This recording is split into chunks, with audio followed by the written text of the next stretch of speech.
Okay, let's unpack this. Welcome to the deep dive. Today, we're cutting through the noise to give you the clearest picture of the major AI shifts happening right now, as of October 3rd, 2025.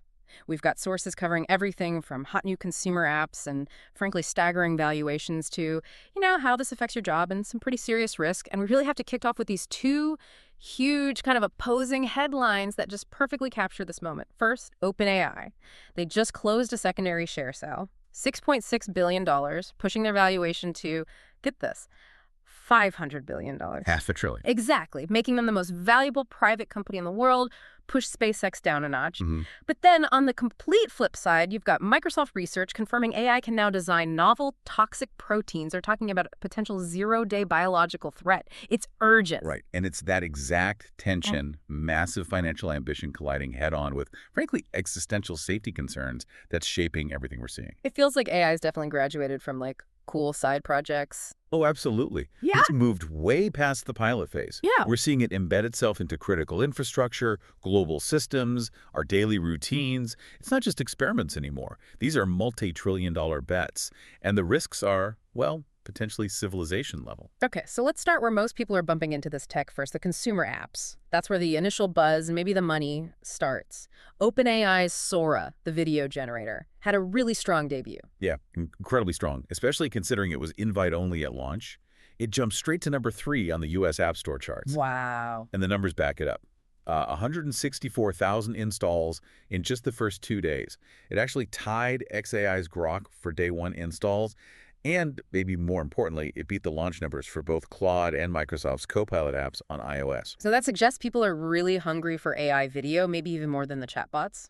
It certainly looks that way. Yeah. The demand for easy-to-use visual AI tools seems massive, maybe even starting to overshadow text-based AI in the public eye. Interesting. And that shift, text to video, that's got to be expensive to train, right? Which brings us to xAI. They're doing something pretty unique with Grok training. They are. They're moving beyond just, scraping the web or using basic crowd work. They're actually hiring video games tutors. Video game tutors? Yeah, to train Grok on game mechanics, concept strategies. They're paying well between $45 and $100 an hour. That's serious money for training data. Is it just about teaching it to play games? Not quite. It's deeper than that. The job descriptions mention needing proficiency in game design or computer science. It's not just about being a good player. It's about understanding the underlying logic, the systems, the conceptual stuff. Ah, okay. So it's high-level data labeling. Exactly. Yeah. Focused on complex simulation, maybe even planning and reasoning within virtual worlds, and the fact it's fully remote with medical benefits. That tells you how badly they need this specific niche expertise. It's more valuable than forcing people back to an office. Right. Okay, third player making waves. Perplexity. They seem to be taking aim squarely at Google's search dominance. Yeah, they just made a big move. Their AI search browser, Comet, it's now free. Free. Wasn't that locked behind their super expensive plan? It was the $200 a month max plan. So making it free is a massive play for user acquisition. They're claiming millions were on the wait list since it launched back in July. So they're basically trying to steal Chrome users. Pretty much. It's a direct shot across Google's bow. Yeah. And they're not stopping there. They've launched background assistants. Those are still for the Max subscribers, but also a new thing called Comet Plus. Comet Plus, what's that? It's a $5 a month news feed. And here's the strategic part. They're launching it with major media partners. We're talking the LA Times, Washington Post, Condé Nast. Interesting. Why the big media partnerships right out of the gate? Well, 2 likely reasons. One, it's probably a smart defensive move against future copyright battles, like the ones hitting other AI companies. Get the content providers on board early. Makes sense. And the second reason? You have to look at the CEO's previous comments. He's hinted that Comet's tight integration allows for incredibly detailed data tracking. That kind of personalized data. Well, that's the bedrock of Google's advertising empire, isn't it? Ah, so the free browser isn't really free. It rarely is. Your data, your behavior, your preferences, that becomes the product. Highly personalized, highly valuable advertising could be the long game here. Here's where it gets really interesting, Yeah. because it's that potential value, that data commodity, that underpins these absolutely wild valuations we mentioned earlier, like OpenAI hitting $500 billion. Right, that half a trillion number. It just pours fuel on the whole AI bubble debate. And you see the tension playing out publicly. How so? Well, you've got OpenAI's own CEO, Sam Altman, and Meta's Mark Zuckerberg kind of pumping the brakes, suggesting maybe the hype is getting ahead of reality. Okay. But then you have NVIDIA's CEO, Jensen Huang, completely doubling down. He's out there predicting OpenAI will be the next multi-trillion-dollar hyperscale company. NVIDIA has also put, what, $100 billion into this space? So, huge disagreement at the very top. If Altman himself is urging caution, does that $500 billion feel more like a bet on momentum than actual current performance? I think that's part of it, but it's also a bet on future infrastructure dominance. The thinking is the companies that lock in the customers, and crucially the compute power now, they'll own the next era of IT. It's a land grab. Okay, so is the money actually flowing from startups to these AI tools, or is it still mostly hype? We actually have some data on that. Andreessen Horowitz teamed up with the fintech company Mercury to analyze real spending patterns from startups on Mercury's platform. Great. What did they find? Unsurprisingly, OpenAI is number one in terms of where startups are spending their money. Anthropic is number two. That matches the buzz. Right. Any surprises? Yeah, a couple of interesting things. The biggest category of tool startups were spending on was creative tools. 10 companies the top list, including names like FreePic at number 4, 11 Labs for Audio at number 5, even Canva way down at 17. Creative tools leading the pack. That's interesting. It is. And maybe even more significant for the future, they saw 4 vibe coding platforms popping up those help devs match code style quickly, and a real increase in spending on agentic tools.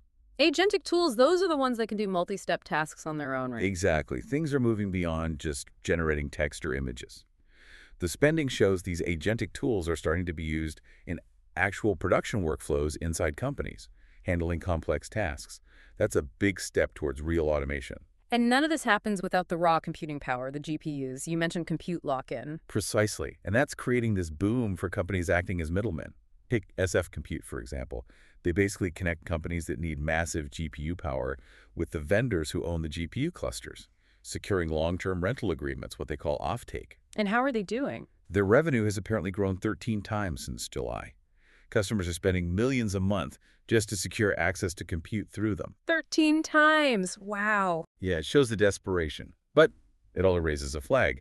The CEO, Evan Conrad, put it bluntly. He said something like, $1 trillion is flowing into compute. But if you don't have secure offtake, guaranteed buyers for all that expensive hardware long-term, then you might be looking at a bubble. So SF Compute's success is kind of a warning sign, too. Renting is hot because buying is risky or just impossible for many. It could be. It highlights the chaos and the immense capital needed. People are scrambling for power. Okay, let's shift gears. How is all this velocity, this money, this tech, hitting people's actual jobs and workplaces? Because it feels like things are changing fast. They are. And the message seems to be becoming, learn to prompt or risk getting left behind. You mean prompt engineering? Essentially, yes. Look at Citi. The bank just mandated AI prompt training for all 175,000 employees globally across 80. Tell them, 175,000 people. All of them. They've apparently already logged something like 6.5 million basic prompts this year, but they want to move beyond basic stuff into really precise, efficient workflows driven by AI. So knowing how to talk to these AIs effectively is becoming like a basic job requirement. It's being treated that way, yeah. Think of it like needing to know Microsoft Excel or, for traders, the Bloomberg terminal. It's becoming a baseline skill. It immediately changes how companies filter resumes, how they onboard new hires. Right. If you can suddenly draft a pitch deck in minutes instead of days using AI, then the skills you need shift entirely. It becomes less about the manual creation and more about defining the task clearly for the AI. Prompt literacy becomes key. But if we start relying on AI for more core processes, what about bias? We know these models are trained on historical data, which isn't always fair. That's a huge concern, and we're seeing research confirm it. There was a study out of McGill University. They had LLMs generate 4 million pay recommendations based on about 60,000 real freelancer profiles. And what did the AI recommend? Well, interestingly, the study found no significant gender bias in the recommendations. Okay, that's good, I guess. It is. But it found persistent age premiums, older workers getting higher recommendations, and really significant gaps based on geography.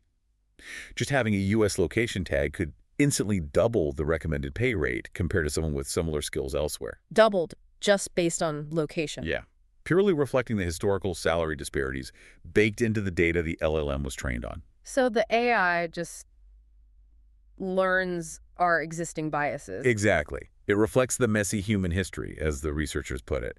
If we start using these models for things like setting wages or performance reviews without intense scrutiny and correction, we risk just automating and amplifying old inequalities. The bias is really stubborn. And that brings us to a really stark, almost ironic example from the UK, right? It does. The Department for Work and Pensions, that's the government agency responsible for helping people find jobs and managing welfare benefits. Right, the job office, basically. Yeah. They're paying IBM up to £27 million, that's about $33 million US, to implement machine learning into their welfare systems. They're calling it the Nexus AI program. Wait, the department trying to help people find jobs is spending millions on AI. The very technology many fear will eliminate jobs. That's the profound irony, isn't it? The agency supporting job seekers is betting heavily on tools that could accelerate job displacement. And worse, there's the risk that some of the most vulnerable people needing support could end up being assessed or judged by opaque algorithms, potentially riddled with the same kinds of geographic or age biases we saw in the McGill study. That feels deeply uncomfortable. It's a major ethical challenge playing out right now. Okay, let's transition back to the tech itself, the safety, the development side. We started with that Microsoft warning about bio-threats. Let's dig into that a bit more. Right, so Microsoft's research confirming AI can design novel toxic proteins. That's not just a theory anymore. It's a demonstrated capability. Yeah. And that fact alone, the potential for what they called a zero-day biological threat, something new we have no defense against, that really demands attention. So what's the proposed solution? How do we stop someone from actually using AI to create something dangerous? Well, there's a debate happening. One side argues for focusing on the physical choke points, like monitoring and regulating the commercial companies that actually synthesize DNA strands. Since only a few companies dominate that manufacturing process, especially in the US, you could potentially catch malicious orders there. Okay, monitor the labs. What's the other approach? The other camp says that's too reactive. By the time an order reaches a synthesis company, the dangerous design already exists. They argue we need to build safety controls directly into the AI models themselves, make it so the LLMs inherently refuse to generate or assist with dangerous biological designs. So build the guardrails into the AI's core. Essentially, yes. Make biosecurity an intrinsic part of the model's behavior, not just an external checkpoint after the fact. It's a fundamental debate about where governance should live. Meanwhile, on the development side, things are moving fast to make these tools easier to use. Absolutely. Google, for instance, is pushing its autonomous coding agent, Jules. They've released a new command line interface, a CLI, and a public API. What does that mean for developers? It means they can now trigger coding tasks, monitor the AI's progress, and integrate Jules directly into their existing workflows right from their programming terminal. It makes it much more seamless to use, helping it compete better against tools like OpenAI's Codex or GitHub Copilot. And it's not just for hardcore coders, right? There was something about Claude and no-code automation. Yes, this is fascinating. Anthropic's Claude model, specifically Sonnet 4.5, can now apparently generate complete workflow automations for platforms like N8N, just from a plain English description. NANN, remind us what that is. It's a popular open source tool that lets you connect different apps and automate tasks without writing code. Kind of like Zapier, but more developer friendly. Okay, so how does Claude use it? You could literally just tell Claude something like, hey, build me an N8N workflow that watches my Gmail for emails with invoices attached, pulls out the invoice amount and due date, and then logs that information into a specific Google Sheet. And Claude just builds that whole multi-step automation. Apparently, yes. It generates the entire visual workflow for an ITN. That's a huge leap. Yep. It goes from just generating text about a task to actually generating the executable process to do the task. That lowers the barrier for complex automation significantly. Dramatically. It puts sophisticated workflow automation within reach for potentially anyone who can clearly describe what they want done across any department. It's abstracting away a lot of technical complexity. Okay, finally, let's touch on how all this AI acceleration is weaving itself into, well, everything else, even pop culture.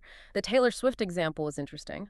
Yeah, those tracks, Opalite and Wood, they just blew up almost instantly in fan communities online. And AI systems played a few key roles in that rapid virality. How so? Well, first, you have the recommender algorithms on platforms like TikTok or Instagram.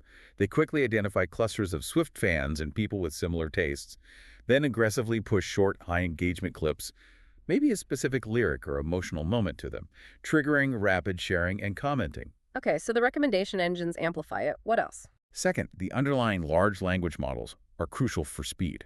They can auto-generate captions, translations, and localized titles almost instantly. That allows lyric analyses or fan theories to spread globally across language barriers within minutes of a track dropping. Wait, overcomes the language barrier fast. And the third way, The explosion of AI video generation tools. Fans can now create really high-quality lyric videos, aesthetic edits, mashups, whatever, incredibly quickly. They just feed the lyrics and audio into a tool, and it auto-syncs everything, generating slick user-generated content at a massive scale almost effortlessly. so AI is powering both the discovery and the fan creation loop, Exactly. But there's a crucial safety counterpoint here, too. which is, With this speed and ease of creation, especially with audio and video, comes the risk of deepfakes and manipulation. Platforms are scrambling to deploy better audio fingerprinting to catch leaks or unauthorized usage, and deepfake detectors to spot voice clone spoofs or mislabeled clips, particularly intimate or fake vocals. the tools to create and the tools to protect have to race each other. Precisely. The speed of generation demands an equal speed of verification and protection. Yeah. Otherwise, the information space just gets completely flooded with noise and fakes. Okay, so what does this all mean? We've covered a lot of valuations, apps, jobs, risks. Yeah, pulling it all together, the overwhelming theme from everything we've looked at today, October 3rd, 2025, is just this radical, simultaneous acceleration on all fronts. You've got capability soaring free AI browsers that challenge Google, that $500 billion valuation for OpenAI. But at the exact same time, the systemic risks are deepening just as quickly. We're seeing algorithmic bias in pay recommendations become clearer, and we have confirmation of AI's potential role in creating genuinely new biological threats. Right. The takeaway for you, listening, seems clear. AI has shifted. It's gone from being this interesting novelty you might play with to becoming an essential, almost mandated skill. Look at Citi, demanding prompt fluency from everyone. And it's becoming critical infrastructure, seen in that $1 trillion pouring into compute and the scramble for offtake agreements. And maybe that leaves us with a final provocative thought to chew on. If the world's most valuable private company, OpenAI, and major corporations like Citi are pushing full steam ahead on adoption, chasing efficiency and capability, Yeah. and at the same time, credible research confirms these tools can engineer novel biothreats, how fast does the governance need to run to keep up? How quickly can we build effective safety controls, maybe directly into the models themselves, to match that incredible financial velocity and rapidly advancing technical power? And perhaps more personally, what responsibility do all of us, the newly prompt literate employees, the citizens engaging with this tech daily, have in navigating that widening gap between power and safety?